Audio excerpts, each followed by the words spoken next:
Hey guys, welcome back. तो अभी ये मेरा दिन का थर्ड वीडियो है, ठीक है। तो अभी मैं क्या करने वाला हूं, इसमें कुछ brokerage companies, advisory companies, merchant bankers के बारे में बात करेंगे।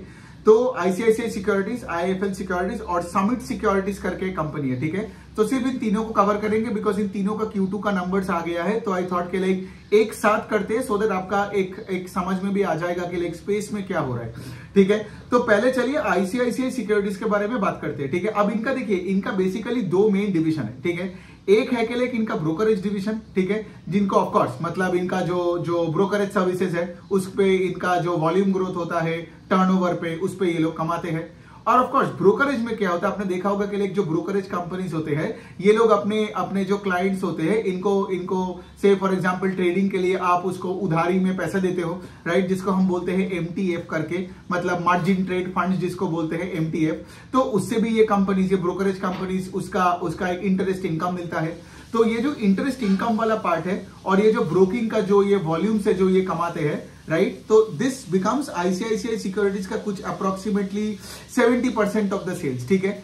और बाकी का जो 30% का सेल्स है वो है उनका इन्वेस्टमेंट बैंकिंग या एडवाइजरी डिवीजन का है, ठीक है। तो अभी देखिए, अभी आईसीआईसीआई सिक्योरिटीज का तो रिजल्ट अच्छा ही है बिकॉज अभी देखिए, अब जब बुल मार्केट चलता है, जब मार्केट ऊपर की तरफ जाता है, आपने देखा होगा राइट कि डिपॉजिटरी सीडीएसएल का नंबर या कोई भी वेल्थ मैनेजमेंट के कंपनीज, सारे capital market companies are doing very very well. और ये तभी हो पाता है ना कि लेट से जब लोग बहुत करके मतलब मार्केट्स में आ रहे हैं, मतलब ऑफ कोर्स एक तो फाइनेंशियलाइजेशन ऑफ सेविंग्स हो ही रहा है, दूसरे साइड से क्या हो रहा है कि like if you look at let say CDSL का नंबर, राइट, मतलब हर क्वार्टर में तो मतलब करोड़ों में अभी तो मतलब लोग अपना डीमैट अकाउंट खोल रहे हैं। सो राइट, तो जितने लोग डीमैट अकाउंट खोलेंगे उतना लोग ट्रेडिंग करेंगे, उतना ऐसे ब्रोकरेज कंपनीज को फायदा मिलेगा, उतना ब्रोकरेज कंपनीज ऐसे मार्जिन ट्रेडिंग फंड के लिए पैसा देगा, राइट। और उसको ऑफकोर्स, और मार्जिन ट्रेडिंग फंड में मैं बता रहा हूं इनको जो इंटरेस्ट रेट चार्ज करता है वो कुछ 18, 19, 20% के आसपास होता है ना। तो वो एक अच्छा खासा उनका वो वाला भी एक सोर्स ऑफ रेवेन्यू बनता है।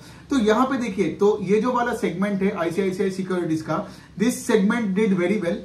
इवन उनका जो दूसरा वाला सेगमेंट है which is 30% of sales, which is the advisory part, right. अब एडवाइजरी मतलब यहाँ पे आप सोच सकते हो, यहाँ पे मर्जर एंड एक्विजिशन पे ये लोग एडवाइस करते हैं। कोई कंपनी को अगर कैपिटल उठानी है, लेट से किसी को ब्लॉक डील करना है, किसी को आईपीओ लाना है, राइट, फिर लेट से स्टार्टअप को एडवाइस करना है उनके फंडिंग के अनुसार, तो ये एडवाइजरी होता है ना। Because MNA, merger and acquisition और इन्वेस्टमेंट बैंकिंग, ये सब अल्टीमेटली आपका एडवाइजरी होता है और इनको फीस मिलता है। मतलब सोचो आपने अगर दो बड़े कॉर्पोरेट्स में मर्जर करवा दिया and you at that you know that आपने वो डील करवाने में पूरा एडवाइस वगैरह किया, तो आपको मोटा फीस मिलता है फ्रॉम बोथ द पार्टीज, है ना। तो ये बनता है आईसीआईसीआई सिक्योरिटीज का इन्वेस्टमेंट बैंकिंग या एडवाइजरी का डिवीजन, ठीक है। अब थोड़ा रिजल्ट के बारे में बात करते हैं। इनका सेल्स ग्रू अराउंड 37-38% के आसपास और इनका प्रॉफिट आफ्टर टैक्स ग्रू 23% वाई।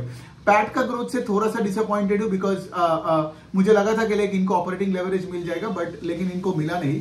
दूसरा साइड आपको ये भी देखना है कि Q1 ओवर Q1 में अगर आप आईसीआईसीआई सिक्योरिटीज का नंबर देखते तब उनका सेल 70% से ग्रो किया था, ठीक है। इसका क्या मतलब, इसका मतलब ये है कि ब्रोकरेज डिवीजन का जो वॉल्यूम का जो ग्रोथ था वो पिछले क्वार्टर से इस क्वार्टर में उतना दिख नहीं रहा है। I mean you would see the other companies as well, जो भी वेल्थ मैनेजमेंट कंपनीज का जो ब्रोकरेज का डिवीजन है, आप देखोगे Q1 से Q2 में उतना ग्रोथ नहीं आया है। बट इसका मतलब ये भी नहीं कि लाइक स्टोरी खत्म हो गया, आगे जाके प्रॉब्लम्स आएगा, ऐसा कुछ नहीं है। ऑल्दो आप ये देखोगे कि हमारे जो रेगुलेटर है, हमारे कैपिटल मार्केट्स का रेगुलेटर या वॉचडॉग जो सेबी है, सेबी तो बहुत दिनों से यही फ्लैग कर रहा है ना कि एफएनओ में इतना ट्रेडिंग चल रहा है, इतना जुआ खेलना है। तो उन्होंने क्या किया, ये जो ब्रोकरेज कंपनीज को जो किकबैक मिलता था, किकबैक मतलब कि ब्रोकरेज, तो बेसिकली बीएसई से क्या होता था कि बीएसई तो पैसा बनाता है ट्रेडिंग वॉल्यूम के ग्रोथ से। अब बीएसई का यही कहना था पहले के लिए, देखो भाई जो ब्रोकर हमें सबसे ज्यादा ये टर्नओवर का ग्रोथ लाके देगा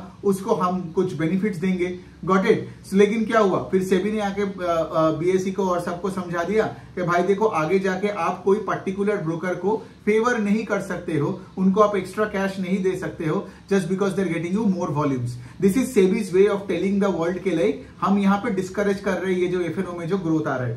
तो शायद उसका भी थोड़ा बहुत एक इफेक्ट है।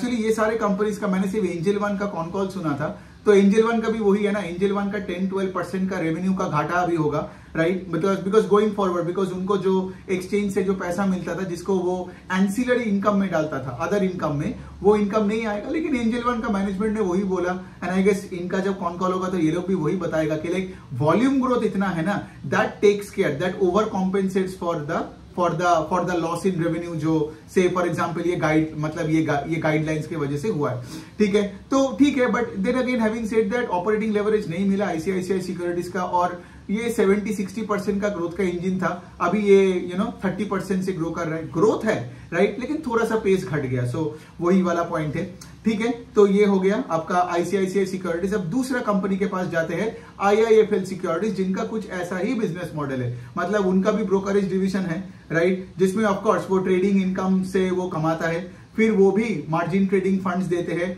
ऐसे लोन देते हैं अपने ट्रेडर्स को ताकि वो और ट्रेडिंग कर पाए, मतलब दूसरों का पैसा से, और वो अपना इंटरेस्ट बढ़े कंपनी को, ये हो गया। दूसरा आईएफएल सिक्योरिटीज का देखोगे, उनका भी एक इन्वेस्टमेंट बैंकिंग डिवीजन है, और तीसरा आईएफएल सिक्योरिटीज का क्या है, वो दूसरे कंपनीज का फाइनेंशियल सर्विसेज का डिस्ट्रीब्यूशन भी करता है, गॉट इट। तो आईएफएल सिक्योरिटीज का यहाँ पे आपको 3 डिवीजन समझ में आ गया, ओके। सो ये हो गया। अब थोड़ा सा इसका ब्रेकअप जान लेते हैं कि कौन से डिवीजन से कितना पैसे आते हैं।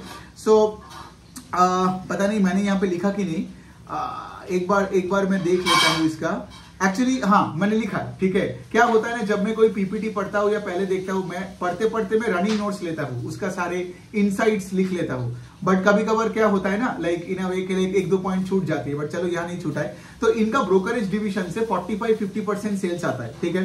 पीछे अगर आपको आवाज सुनाई दे रहे तो मम्मी खाना पका रही है, ठीक है, लेकिन आई गेस सबको यहाँ पे प्रॉब्लम नहीं होनी चाहिए।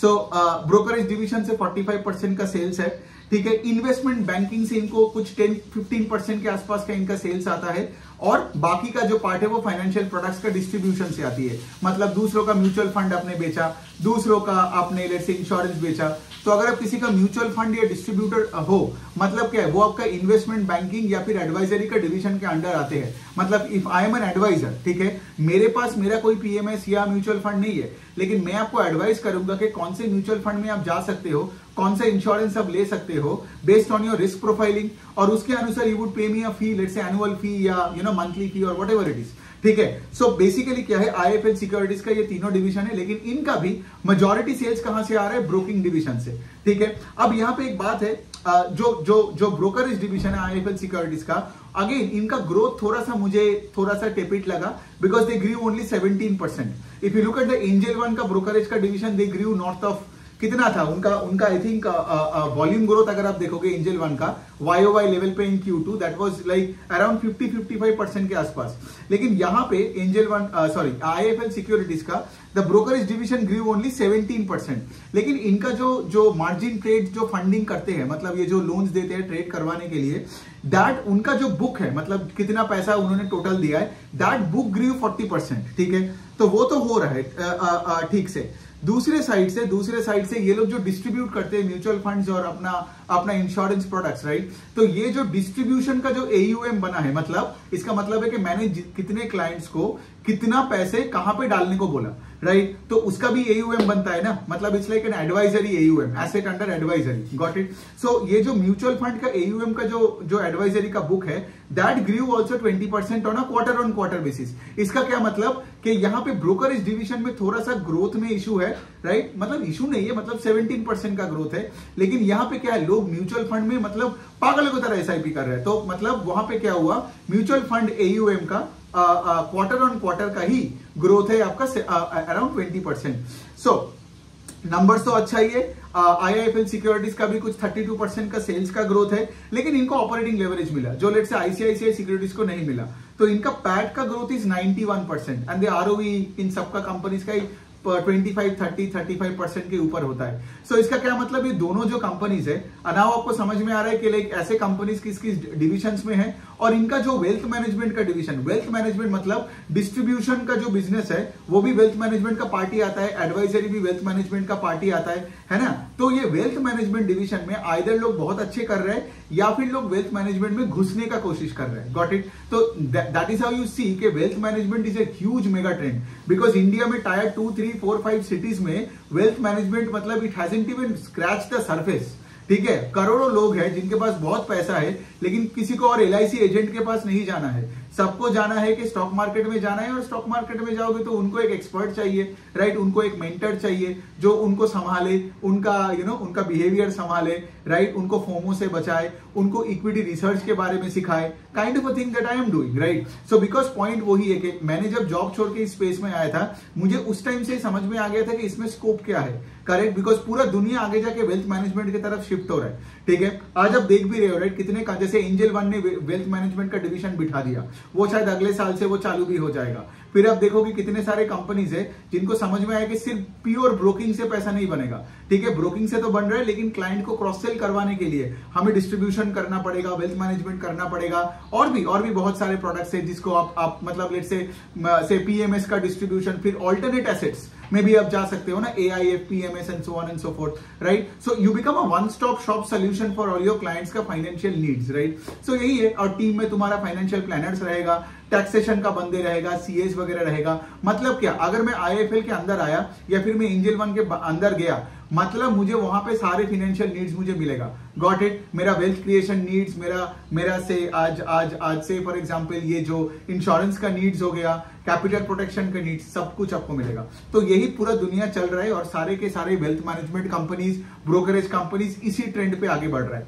तो ये हो गया IIFL सिक्योरिटीज, इनका तो अच्छी नंबर है, दोनों कंपनी का ही अच्छा है, लेकिन IIFL सिक्योरिटीज थोड़ा सा बेटर है बिकॉज इनको ऑपरेटिंग लेवरेज मिला। ठीक है, ये हो गया। अब हम बात करते हैं एक छोटी सी कंपनी का, उसका नाम है समिट सिक्योरिटीज। समिट सिक्योरिटीज का कोई मतलब लगता है सिक्योरिटीज मतलब वो ब्रोकरेज कंपनी, बट है नहीं। समिट सिक्योरिटीज बेसिकली एक इन्वेस्टमेंट कंपनी है। ठीक है, तो बेसिकली वो क्या करता है, वो ऐसे स्टॉक्स में और बॉन्ड्स में पैसा बनाता है। और समिट सिक्योरिटीज का जो आप P&L देखते हो, उसमें अगर से फॉर एग्जांपल के अगर उन्होंने जहां पे पैसा डाला, मतलब स्टॉक्स हो गया, बॉन्ड्स हो गया, वहां पे भी गवर्नमेंट बॉन्ड्स में डालते हैं, कॉर्पोरेट बॉन्ड्स वगैरह में डालते हैं, तो अगर स्टॉक्स और बॉन्ड्स चला, रिटर्न अच्छा हुआ, तो इनका प्रॉफिट ज्यादा दिखेगा। और लेट से अगर इनका स्टॉक्स में पैसा गवाया तो शायद वहां पे ग्रोथ होना बंद हो जाएगा। सो वेरी छोटी कंपनी है, इनका कोई PPT कॉन कॉल नहीं होता है। मैं सिर्फ इसको इसलिए मेंशन कर रहा हूं बिकॉज ये मैं नया मैंने भी ट्रैक करना चालू किया। इनका एक एनुअल रिपोर्ट से मैंने ये सब निकाला, एकदम मतलब एकदम ब्लैक एंड व्हाइट में, एकदम एक कचरा सा एनुअल रिपोर्ट है। लेकिन देखो, मेरा काम है, मुझे जो पता है मैं आपके सामने रख दूं ना। सो बेसिकली इसका नंबर्स बहुत अच्छा है, इसलिए मैंने इसको ट्रैक किया। तो इसका सेल्स 80% से बढ़ा और इसका प्रॉफिट आफ्टर टैक्स 86% से बढ़ा। ठीक है, so it's an investment company. समझ में आया? मतलब ये एक्चुअली एक है NBFC, एक नॉन डिपॉजिट टेकिंग NBFC, लेकिन ये किसी को पैसा उधार पे नहीं देता है, ये लेंड नहीं करता है। ठीक है, ये एक NBFC है जो इन्वेस्ट करता है। Got it? सो यही हो गया। एंड ऑफ कोर्स इनका मैनेजमेंट ने भी वो इन्वेस्टर प्रेजेंटेशन का MD&A सेगमेंट में यही बताया कि वही है कि कैपिटल मार्केट्स के साथ हमारा प्रॉफिट एंड लॉस का ग्रोथ वो पूरा डिपेंड करेगा, है ना? तो यही है कंपनी का। और ऑफ कोर्स मैनेजमेंट का कुछ फंडा होता है कि लाइक यहाँ पे they want to focus more on equities then let's say for example debt market investment, और इक्विटीज में भी ये लोग मतलब लॉन्ग टर्म होल्डिंग पे बिलीव करते हैं। ये ऐसे आपको नहीं बता रहे कि कोई स्टॉक आज खरीद के कल ट्रेड करके निकल जाएगा, तो वो मेंटालिटी का नहीं है। लेकिन मुझे ये नहीं पता कि ये लोग कहाँ पैसा वैसा डालते हैं, सो वो सब आइडिया नहीं है। एक्चुअली ये कंपनी को मैंने कल ही पहले बार पढ़ा, तो मुझे लगा IIFL और ICICI सिक्योरिटीज के साथ मैं इसको एक साथ मिलकर जोड़ दूं। ओके, चलिए, तो यहाँ पे 3 कंपनीज आपने सीखा, राइट? आपने सीखा 3 कंपनीज में 2 कंपनीज मिक्सचर है, ब्रोकरेज डिवीजन और उसके साथ एडवाइजरी या मर्जर एक्विजिशन, और तीसरा वाला कंपनी जो कि एक इन्वेस्टमेंट कंपनी है। ओके, तो एज ऑलवेज कोई भी सवाल कुछ भी होता है आप मुझे कमेंट सेक्शन में लिखो, आई गेट बैक। थैंक्स।